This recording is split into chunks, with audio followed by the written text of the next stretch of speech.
করছেন যে তামাম আইনি বলছেন আমার চোখ, এই দুই চোখ, নবী বলছেন আমার চোখ ঘুমায়। আমরা ঘুমানোর সময় চোখ বন্ধ থাকে না, থাকে কিনা? আওয়াজ হতে মনে হয় চোখ খোলা রেখে ঘুমান, চোখ বন্ধ থাকে কিনা? আমার নবী বলছেন আমার চোখ ঘুমায়, আমার অন্তর ঘুমায় না, আমার অন্তর ঘুমায় না। তাহলে এই যে অন্তর, রাসূল খুদা সাল্লাল্লাহু আলাইহি সাল্লামের অন্তর ঘুমায় না, এইটা যদি নবী না বলতেন আমরা কি জানতাম? জানতাম না। তাহলে নবীর শানটা কেমন যে আমার নবী বলছেন আমার চোখ ঘুমায়, আমার অন্তর ঘুমায় না, কিন্তু আমরা উম্মতেরা আমরা যা করছি, আমরা তো দুনিয়ার মধ্যে থাকাকালীন আমরা যখন ঘুমাই, আমরা ঘুমাইলে আমাদের অন্তর ঘুমায় যায়, আমাদের অন্তর জাগ্রত না। অন্তরটাকে জাগ্রত করতে হবে। আমার নবী বলছেন যারা গুনাহ করবে, গুনাহ করলে অন্তরের মধ্যে একটা কালো দাগ পড়ে। কয়টা? একটা গুনাহ করেছেন দাগ পড়বে কয়টা? দুইটা গুনাহ করেছেন দাগ পড়বে কয়টা? দুইটা। এখন আমাদের অবস্থা এরকম, আমাদের অন্তরে দাগ পড়ার জায়গাও নাই, এটা তো পুরো এমনি কালো হয়ে গেছে, এখানে আর দাগ পড়বে কোত্থেকে? এরকম অবস্থা বর্তমান দিনে। আমার নবী বলছেন কেউ খারাপই করলে, গুনাহ করলে অন্তরে দাগ পড়ে, আবার যখন একটা ভালো কর্ম করবে একটা দাগ মুছে যায়, একটা দাগ পড়ে গুনাহ করলে, আবার ভালো কাজ করলে দাগটা মুছে যায়। এই যে অন্তরটা পরিচ্ছন্ন রাখার প্রতিযোগিতা, এই প্রতিযোগিতাতে আপনি নামলে অন্তরে আপনি দাগ পড়াতে পারবেন না। আপনি যদি অন্তরে দাগ ফেলে দেন তাহলে এই দাগটা আস্তে আস্তে আস্তে আস্তে এটা গভীর হবে, এটা কমবে না। সেই জন্য আপনার থেকে এই অন্তরটাকে বাঁচাতে হবে। যাই করেন আল্লাহর যত, আপনি সারাটা রাত নফল নামাজ পড়েন, আপনি মনে করেন 40 বছর পড়ছেন, কিন্তু আপনার নামাজের মধ্যে খালি ওই অন্তরে যেগুলা গাথা আছে ওইগুলা ঘুরতেছে, এটা আল্লাহর পারফেক্ট ইবাদত নয়। আল্লাহর ইবাদত হবে আপনি যখন আল্লাহর জিকির করবেন, জিকিরের মধ্যে আপনি ফানা হয়ে যেতে হবে। আপনি আল্লাহর স্মরণে, আল্লাহর ইয়াদে, আপনি প্রত্যেকটা কাজের পিছনে আল্লাহর সন্তুষ্টি অর্জনটা আপনার লক্ষ্য থাকতে হবে, যে আমি এই কাজটা করেছি আল্লাহকে রাজি করার জন্য, আল্লাহ রাজি হবে না এরকম কাজ আমি করব না। এইভাবে চলতে চলতে এক পর্যায়ে আপনার অন্তরটা পরিশুদ্ধ হয়ে যাবে। অন্তর পরিশুদ্ধ যখন হয়, এক পর্যায়ে আপনার অন্তর জাগ্রত হবে, কলব জিন্দা হবে। কলব জিন্দা হলে আপনি ঘুমালেও ঘুমের মধ্যে আপনার চোখ বন্ধ, আপনার হুঁশ নাই, কিন্তু আপনার অন্তরটা আল্লাহর জিকিরের মধ্যে নিমজ্জিত থেকে যাবে। আপনি সেই জিকিরের সওয়াব আপনি পাবেন। আমার পীর মুর্শিদ শাহেনশাহ শাহ সুফি সৈয়দ আব্দুল বারী শাহজি বাবা কেবলা আলম বলতেন, যে সমস্ত আশেকদের কলব জিন্দা, তারা যদি কখনো আকস্মিক মৃত্যু হয়, অ্যাক্সিডেন্টলি কোনো মৃত্যু হয়, কলমা পড়ার সুযোগ যদি না পায়, তাহলে তারা মৃত্যুবরণ করার সময় তাদের ওই জিন্দা কলবটা কলমা পড়ে ফেলে, জিন্দা কলবটা কলমা পড়ে ফেলে। অন্তরের শক্তিটা কতটুকু!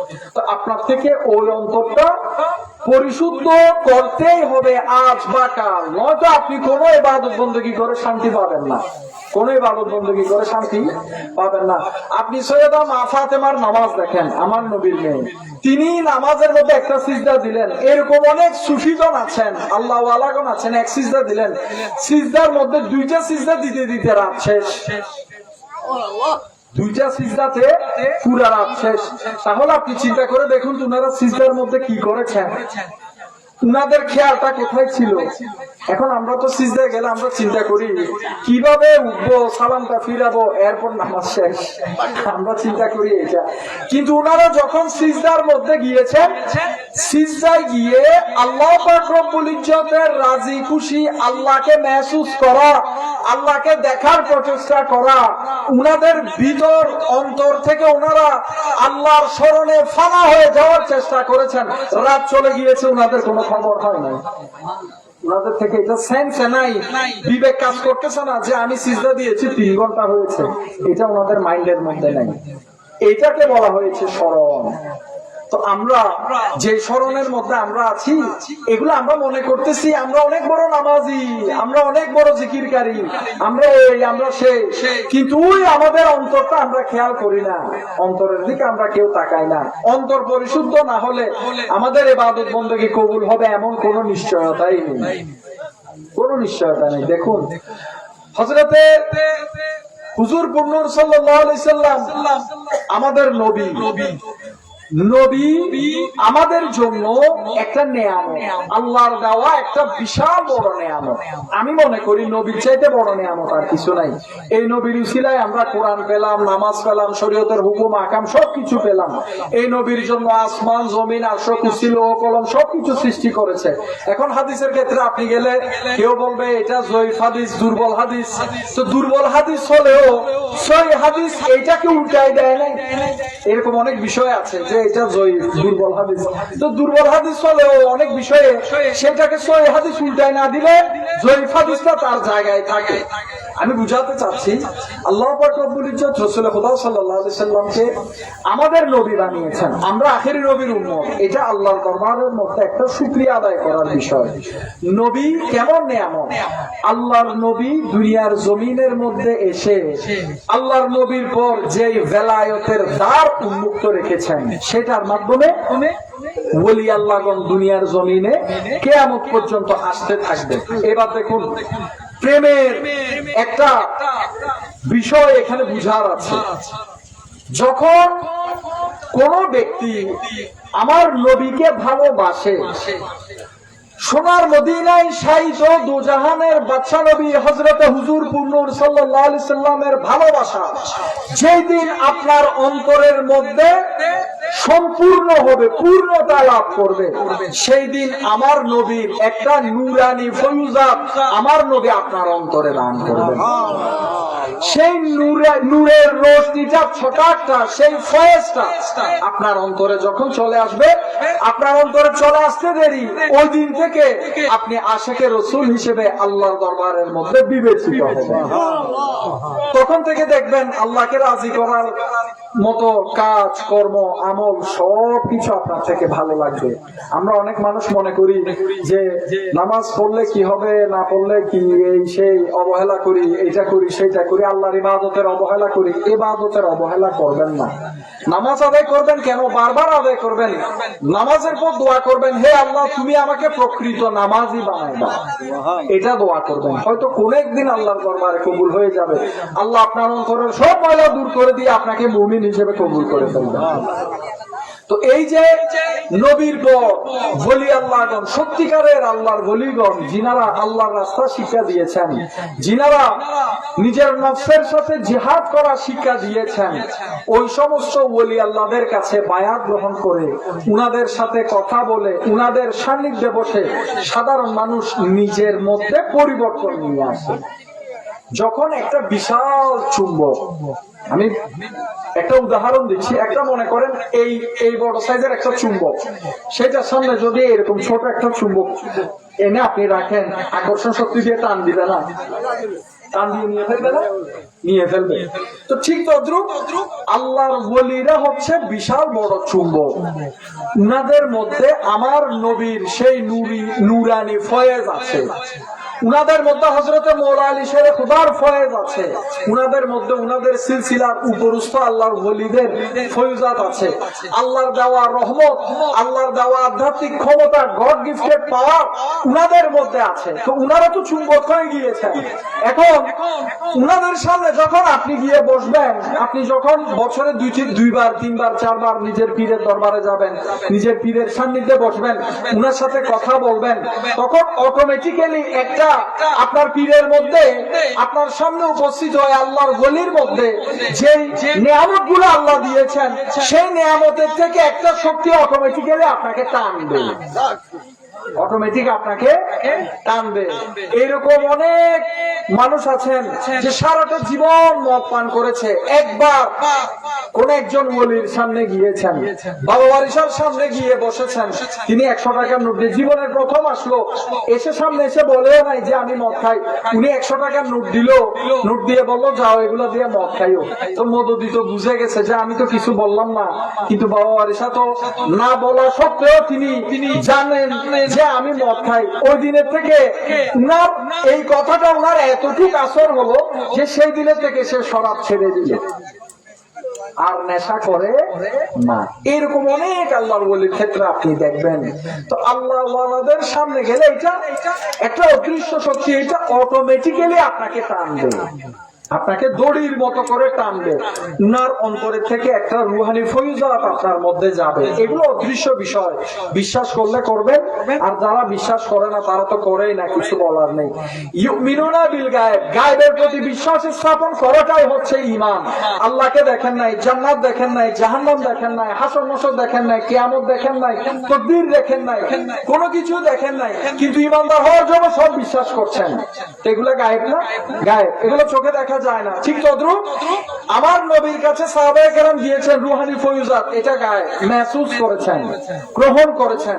আল্লাহর ওলিদের কাছে, সুফিদের কাছে আল্লাহর বান্দারা যায় ইহদিনাস সিরাতাল মুস্তাকিমের পথের মধ্যে চলার জন্য, ফিরার জন্য, আল্লাহকে রাজি করার জন্য, খুশি করার জন্য, আল্লাহর সন্তুষ্টির জন্য, রাসূলের সন্তুষ্টির জন্য, আতিউল্লাহ ও আতিউর রাসূলের উপর কায়েম থাকার জন্য যাওয়ার পর উনারা এই জিনিসগুলা মেহসুস করেন, ওই সুফিদের থেকে, ওলিদের থেকে সেগুলা গ্রহণ করছেন, উনারা সেগুলা দিচ্ছেন, ইনারা গ্রহণ করছেন। সবকিছু গায়ে চোখে এভাবে দেখা যায় না, খালি চোখে হাতে হাতে কোনো কিছু দেওয়া হয় না। এই যে আমার নবী বললেন যে আমার চোখ ঘুমায়, আমার অন্তর ঘুমায় না, তো আমার নবীর অন্তর যে ঘুমায় না, এটা কি অন্তরটা কি বের করে দেখা সম্ভব? বের করে দেখা সম্ভব? নবী বলেছেন, আমরা শুনেছি, এটাই আমরা বিশ্বাস করি, এটাকে বলা হয়েছে ঈমানদার। নবীর উপর যারা প্রশ্ন তুলে, নবীর উপর যারা প্রশ্ন তুলে, সেগুলো ঈমানদার হতে পারবে না, মুসলমান পরিচয় দিতে পারবে, ঈমানের স্বাদ লাভ করতে পারবে না।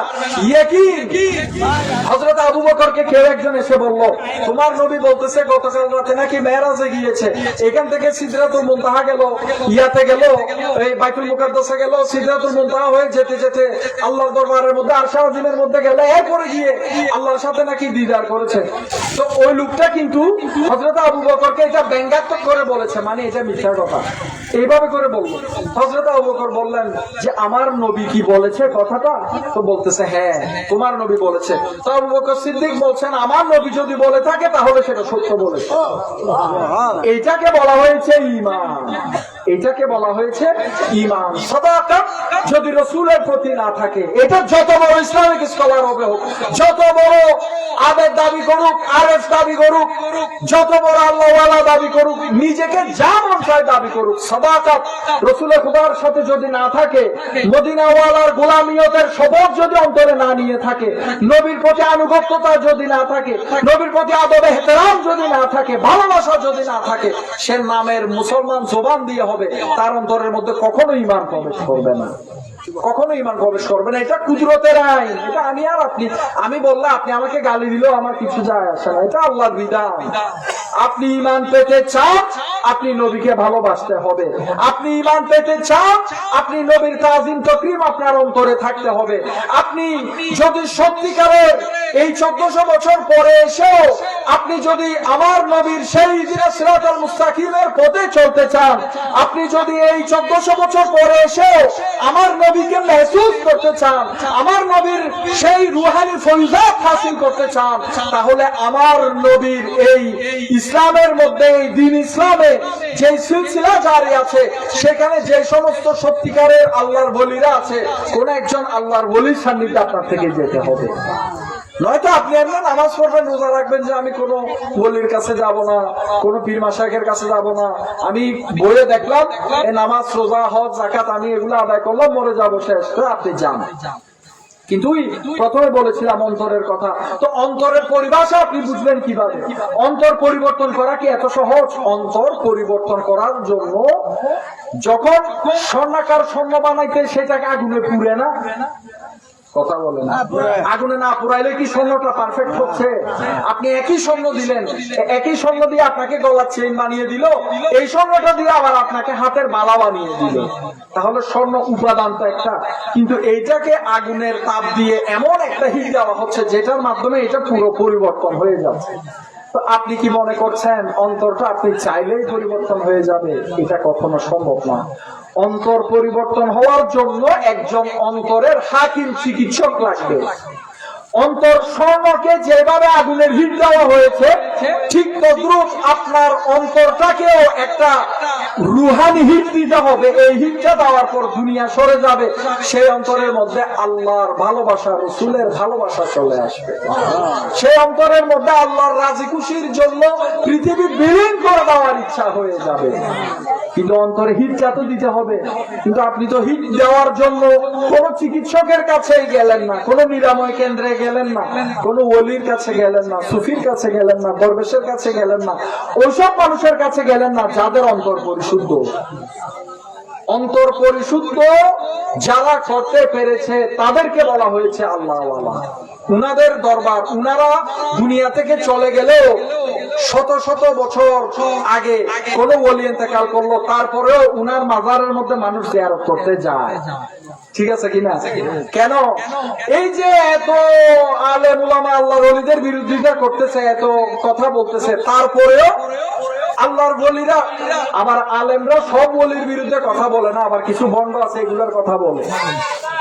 সত্যিকারের ওলিরা দুনিয়া থেকে শত শত বছর আগে গিয়েছে।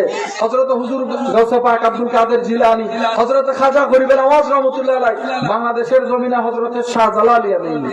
শত বছর পার হলো না, কথা বলেন, শত বছর আগে ইন্তেকাল করে নাই, করেছে, কিন্তু তারপরেও উনার মকবরাতে, উনার মাজার শরীফে হাজার হাজার মুসলমান ভাইয়েরা, মুমিন ভাইয়েরা জিয়ারত করতে যাচ্ছে। তাহলে এই যে আপনি এই কুমিল্লার কুড়িল গ্রাম থেকে আপনি সিলেটের জমিনে কোন একজন ওলির মাজার জিয়ারত করলেন, এটা কিভাবে? কিছু একটা তো আপনাকে টেনেছে। আপনার পাশের ঘরের একজন মানুষ আছে, সে কোনো ওলির কাছে যায় না, কিন্তু আপনি একজন, আপনি অনেক ওলির মাজার জিয়ারত করেছেন, তাহলে কিছু একটা টানতেছে না? কিছু একটা টানতেছে। এটা হচ্ছে আধ্যাত্মিকতা, এটা হচ্ছে আধ্যাত্মিকতা। আপনি ওই আল্লাহর ওলির দরবারের মধ্যে গেলেন, আপনি জিয়ারত করলেন, আল্লাহর দরবারের মধ্যে ফরিয়াদ করলেন, আল্লাহর কাছে চাইলেন যে হে আল্লাহ, হযরত শাহজালাল ইয়ামানির দিকে তাকিয়ে হলেও আল্লাহ আমাকে তুমি প্রকৃত বান্দা হিসেবে কবুল করো, আমাকে তুমি হক হালাল চলার তৌফিক দান করো, তুমি খোদা যেথায় রাজি আমাকে সেই কর্মগুলা করতে তুমি তৌফিক দান করো। আল্লাহ আপনার দোয়া হয়তো কবুল করতো না, কিন্তু ওই ওলির দিকে দেখে চোখের পলকে আপনার দোয়াটা আল্লাহ কবুল করে ফেললেন। ওই দিন থেকে আপনি আস্তে আস্তে আস্তে আস্তে এই আল্লাহওয়ালা, আপনি ইহদিনাস সিরাতাল মুস্তাকিমের পথের মধ্যে প্রবেশ করা শুরু করে দিয়েছেন। হযরত নিজামউদ্দিন মাহবুব ইলাহি, দিল্লির জমিনে সুলতানুল মাশায়েখ হযরত নিজামউদ্দিন মাহবুব ইলাহি রহমাতুল্লাহ আলাইহি, তিনি কত বড় আমার নবীর আশিক ছিলেন। তিনি একবার জিকির করছিলেন, একটা মজলিস, তিনি জিকির করছেন।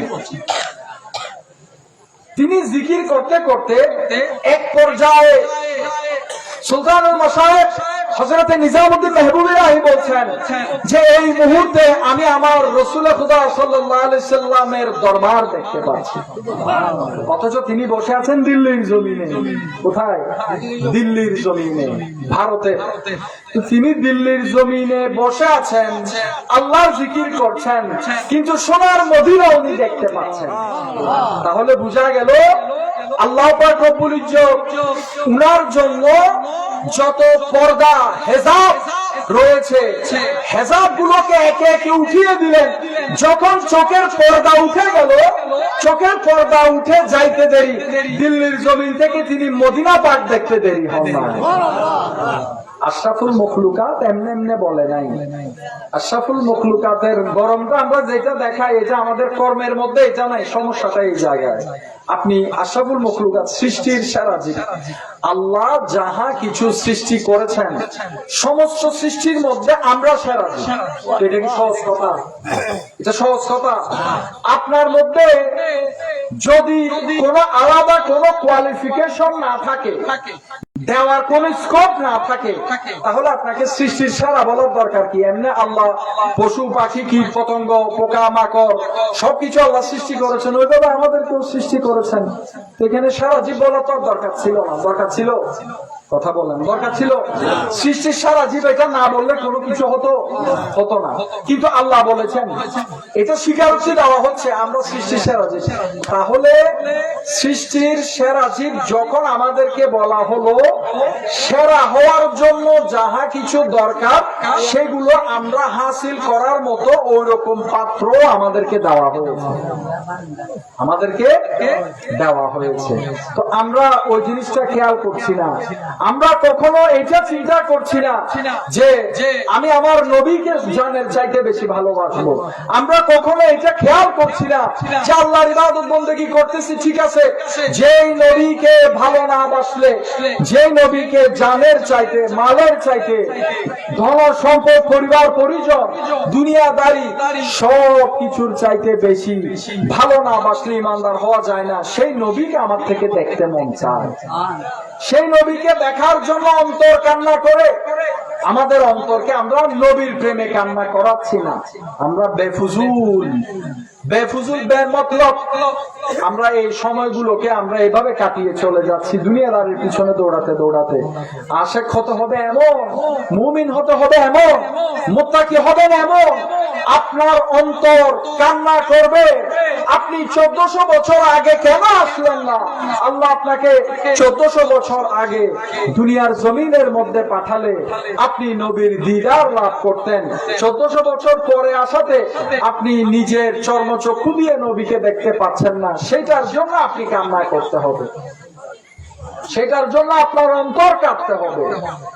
আপনার অন্তরের মধ্যে ফিরাগে মুস্তাফা, নবীর জুদাই, নবীকে দেখার তামান্না, সাপ আপনার মধ্যে, আপনার অন্তরে ওই লোভ, নবীকে দেখা, নবীর কথা শোনা, নবীকে এক নজর দেখার জন্য সারা জাহান কুরবান করে দিবেন, এইরকম চিন্তা আপনার অন্তরে চলে আসতে হবে। নয়তো আপনি কিসের আসে এমনি দৌড়াইতেছেন ফরমালিটি। মুসলমান পরিবারের জন্ম, আপনি ইসলামিক সংস্কৃতি দেখলেন, ইসলামিক কালচার আলেম ওলামাদের থেকে শিখলেন, ঘরের বড় জনদের থেকে শিখলেন, পাড়া প্রতিবেশী থেকে শিখলেন, ভালো কথা, কিন্তু আপনার ভিতরে তো মুসলমানিত্বই নেই। তাহলে ওই মুসলমানের দাম নাই। আল্লাহর দরবারে গিয়ে মুখ দেখাতে পারবেন না, আল্লাহর দরবারে মুখ দেখানোর রাস্তা থাকবে না। তামান্না করবেন অন্তরের মধ্যে, এই লোভ, এই ইচ্ছাটা সবসময়, এই সংকল্পটা অন্তরের মধ্যে সব সময় লালন করবেন যে হে আল্লাহ, এই জীবনের মধ্যে মওতের আগে একটা বারের জন্য হলেও যেন সোনার মদিনার ওই রসুলকে আমি দেখতে পাই। স্বপ্ন যুগের মধ্যে একটা বার হলেও যেন আমার নবীকে আমি দেখতে পাই। নবী ওই যা যিনাকে আপনি একবার দেখার মানে হলো আপনি বেঈমান হয়ে মারা যাবেন না, বেঈমান হয়ে মারা যাবেন না। নবীকে যারা স্বপ্নে দেখবে তাদের জন্য দুজকের আযাব হারাম, দুজকের আগুন হারাম। নবীকে এক নজর আপনি স্বপ্নের মধ্যে দেখেছেন, আযাব হারাম হয়ে গিয়েছে, আপনাকে দুজকের আগুন জ্বালাবে না। তাহলে সেই নবীকেই যে দেখা, এই দেখার স্বাদটা আমাদের থেকে সংকল্পটা থাকতে হবে না? থাকতে হবে। নারায়ে তাকবীর,